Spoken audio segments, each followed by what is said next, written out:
आज हम स्टार्ट करते हैं सॉल्बिलिटी ऑफ ड्रग फार्मास्यूटिक्स, ये physical pharmaceutics B pharma third semester. हम डिस्कस करेंगे आज solubility expression, types of solution, mechanism of solute solvent interaction, solvation, association और आइडियल सॉल्युबिलिटी पैरामीटर्स। हम आज इतना टॉपिक जो है डिस्कस करेंगे। तो सॉल्बिलिटी समझने के लिए जो है आपको सॉल्यूशन समझना जरूरी है कि सॉल्यूशन क्या होता है। तो सॉल्यूशन क्या होता है, मान लीजिए कोई सॉल्यूट है प्लस एक कोई कंटेनर में जो है सॉल्वेंट है, ठीक। ये क्या है, सॉल्यूट है, ये क्या है, सॉल्वेंट है। इन दोनों का मिक्सचर जो है सॉल्यूशन कहलाता है। इन दोनों का जो मिक्सचर है वो क्या कहलाता है, सॉल्यूशन कहलाता है। तो आप सॉल्यूशन समझ गए होंगे तो आप सॉल्बिलिटी समझ पाएंगे। देखिए जैसे ये कोई कंटेनर है और ये कोई सॉल्यूट है और इस कंटेनर में कोई सॉल्वेंट है, तो maximum amount of solute can be dissolve in 100 ml of solvent is known as solubility of drug. मान लीजिए ये कोई सॉल्यूट है और ये सॉल्वेंट है, तो मैक्सिमम मतलब अधिकतम कितना सॉल्यूट जो है इस सॉल्वेंट में डिजॉल्व हो रहा है और इससे जिस सॉल्यूशन का फॉर्मेशन होगा, ठीक, वही उस सॉल्यूशन की जो है सॉल्बिलिटी कहलाएगी, ठीक। यही उस सॉल्यूशन की जो है सॉल्युबिलिटी कहलाएगी कि मतलब maximum amount of solute dissolve हुआ है। अब हम आपको बताते हैं सॉल्बिलिटी एक्सप्रेशन। सॉल्बिलिटी एक्सप्रेशन क्या होता है, तो सॉल्बिलिटी को जो है दो तरीके से एक्सप्रेस किया जा सकता है। फर्स्ट आता है US pharmacopoeia and national formulary. According to US pharmacopoeia, इसमें क्या होता है, 1 ग्राम सॉल्यूट को डिजॉल्व होने के लिए कितने ml जो है सॉल्वेंट की आवश्यकता होती है, ठीक है। इसी को कहते हैं यूएस फार्माकोपिया के बेसिस पे सॉल्बिलिटी एक्सप्रेशन।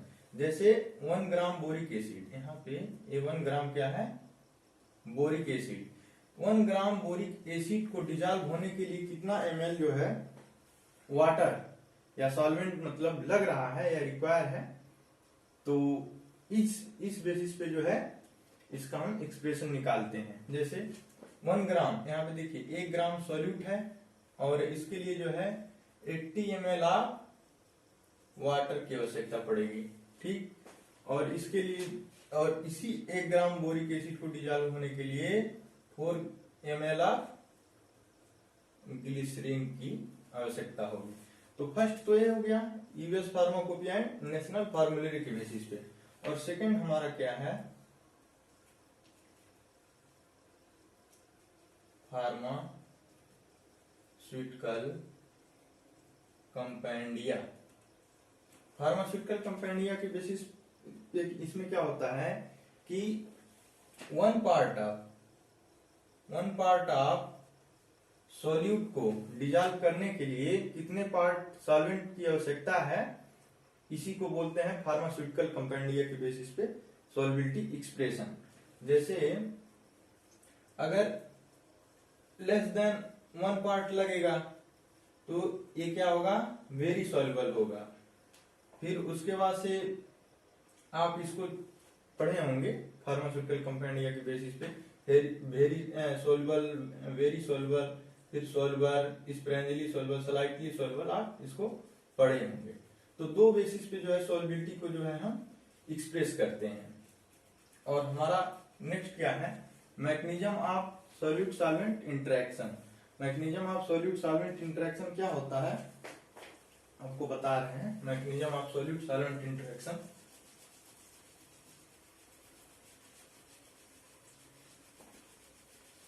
देखिए जो सॉल्यूट सॉल्वेंट का जो इंटरेक्शन होता है वो बेसिकली 3 स्टेप में होता है। 3 स्टेप में क्या होता है, फर्स्ट होता है देखिए हम आपको बता रहे हैं। देखिए फर्स्ट स्टेप में क्या होता है, detachment of solute particle from bulk form. ठीक, इसमें क्या होता है, ये मान लीजिए कोई सॉल्यूट है, ये क्या है, कोई सॉल्यूट है, तो इसका जब हम डिटैचमेंट कराते हैं, डीअटैचमेंट जब कराते हैं तो क्या होता है, जब इसका जब डीअटैचमेंट होता है तो सॉल्यूट के जो है वन पार्टिकल, यहाँ पे देखिए सॉल्यूट की जो है वन पार्टिकल जो है डीअटैच हो जाते हैं या इससे अलग हो जाते हैं, तो इसको हम कह सकते हैं free detachment particle of solute. और सेकेंड स्टेप में क्या होता है, formation of vacant site in solvent. इसमें क्या होता है, मान लीजिए सॉल्वेंट है, ये क्या है, सॉल्वेंट है, तो इसमें क्या होता है, इसमें इस सॉल्वेंट में क्या होता है, वैकेंट साइट का जो है फॉर्मेशन होता है। अब जब इसमें जब वैकेंट साइट का जब फॉर्मेशन होगा, देखिए आप ध्यान दीजिएगा, इसमें जब फॉर्मेशन होता है वैकेंट साइट का, देखिए यहाँ पे जो है वैकेंट साइट का फॉर्मेशन हुआ है, यहाँ पे वैकेंट साइट का फॉर्मेशन होता है। और थर्ड स्टेप में क्या होता है, देखिए थर्ड स्टेप में क्या होता है कि इसमें जो है इंथैल्पिकली एंड इंट्रैपिकली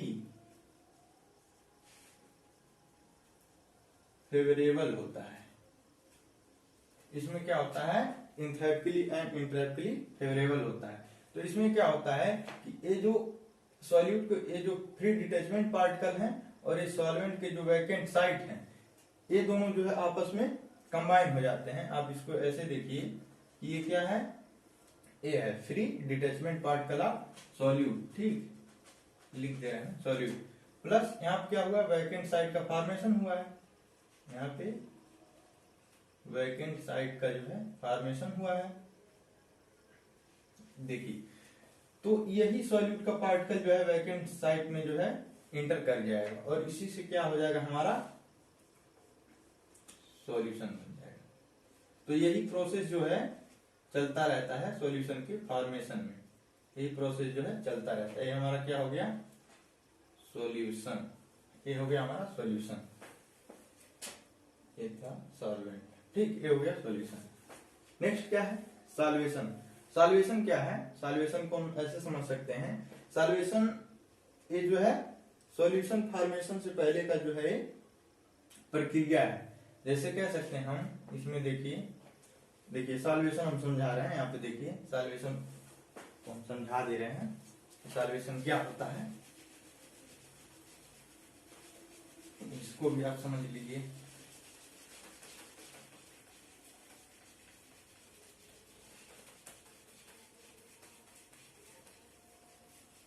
देखिए सॉल्वेशन क्या होता है कि ये मान लीजिए कोई सॉल्यूट है और ये क्या है, सॉल्वेंट है। भाई जब सॉल्यूट और सॉल्वेंट दोनों का कॉम्बिनेशन होगा तभी ना सॉल्यूशन बनेगा। तो ये सॉल्यूशन बनने से पहले की एक प्रक्रिया है। तो ये क्या है, हमारा सॉल्यूट पार्टिकल, और ये सब क्या है, सॉल्वेंट, ठीक है। तो देखिए ये सॉल्वेंट है, ये सॉल्वेंट है, ये जो है एक नेचर के हैं, तो इनके बीच कौन सा फोर्स काम करेगा, कोहेसिव फोर्स। ये जो है सेम नेचर के हैं तो इनके बीच जो है कोहेसिव फोर्स काम करेगा। और ये सब जब इससे जब बाइंड होंगे, ठीक है, जब इसे जब बाइंड करेंगे तो सॉल्वेंट और सॉल्यूट के बीच में ये जो फोर्स लग रहा है एक क्या होता है, अधेसिव फोर्स होता है, ठीक। तो अधेसिव और कोहेसिव फोर्स से जो है सॉल्वेशन होता है और सॉल्यूशन बनने के लिए जो है सॉल्वेशन का होना जरूरी है। अगर सॉल्वेशन नहीं होगा तो सॉल्यूशन नहीं बनेगा। तो ये आपका हो गया सॉल्वेशन। ठीक है, इसमें क्या होता है कि ये जो सॉल्वेंट होते हैं ये सराउंड होते हैं सॉल्यूट के। ठीक, ये हो गया सॉल्वेशन। नेक्स्ट क्या है, एसोसिएशन। तो एसोसिएशन क्या होता है, आप देखिए एसोसिएशन एसोसिएशन क्या होता है, यह एक केमिकल रिएक्शन है। ठीक, इसमें क्या होता है, कोई भी हम इलेक्ट्रोलाइट लेते हैं, जैसे मान लीजिए सोडियम क्लोराइड ले लिए, तो सोडियम क्लोराइड बेसिकली किसमें टूटता है, सोडियम प्लस और क्लोरीन माइनस में। ठीक, तो इसमें क्या होता है, एसोसिएशन क्या होता है, ये एक केमिकल रिएक्शन होता है इलेक्ट्रोलाइट का, और इसमें भी जो है 3 टाइप का एसोसिएशन होता है।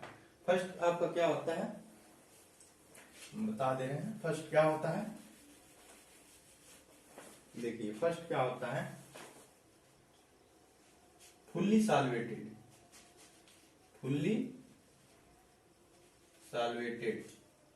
फर्स्ट क्या है, फुल्ली सॉल्वेटेड। इसमें क्या होते हैं कि ये जो हमारा जो सोडियम और ये क्लोरीन मतलब NaCl जो होते हैं, ये इसमें फुल्ली सॉल्वेटेड होते हैं। जैसे सोडियम जो है कैटायन है, ये अलग रहेगा, और क्लोरीन क्या है, ये अलग रहेगा। तो यहाँ पे जो है एक फुल्ली सॉल्वेटेड होते हैं, इसमें जो है पूरी तरीके से जो है सॉल्वेंट जो है इसको सराउंड किया रहता है, तो ये फुल्ली सॉल्वेटेड रहते हैं। और सेकंड एसोसिएशन क्या होता है, सॉल्वेंट शेयर्ड एसोसिएशन। ठीक, सॉल्वेंट शेयर्ड एसोसिएशन। देखिए सॉल्वेंट शेयर्ड एसोसिएशन में क्या होता है, इसमें कैटायन और एनायन जो है सोडियम और क्लोरीन, ये दोनों जो है सॉल्वेंट को जो है साझा करते हैं, या सॉल्वेंट शेयर होते हैं। जैसे मान लीजिए सॉल्वेंट है, ये शेयर कर लिए। ठीक है, ये सॉल्वेंट शेयर होते हैं। और थर्ड क्या होता है, कॉन्ट्रैक्टेड होता है। कॉन्ट्रैक्टेड क्या होता है कि हमारा ये जो सोडियम और क्लोरीन ये दोनों जो है आपस में कांटेक्ट हो जाएंगे मतलब देखिए Na भी रहेगा और Cl भी रहेगा, Na प्लस Cl माइनस, ये जो है कांटेक्ट होगा। और नेक्स्ट हेडिंग क्या है, आइडियल सॉल्युबिलिटी पैरामीटर्स। तो एक पैरामीटर से है, इसका इक्वेशन देखिए, rho equal to delta U by V half equal to delta H minus R T half by V. अब देखिए रो के यहाँ पे ये क्या डिनोट करता है, सॉल्युबिलिटी, और डेल्टा यू क्या है, एंथैल्पिक एनर्जी है, वी क्या है, वॉल्यूम हाफ, डेल्टा एच क्या है,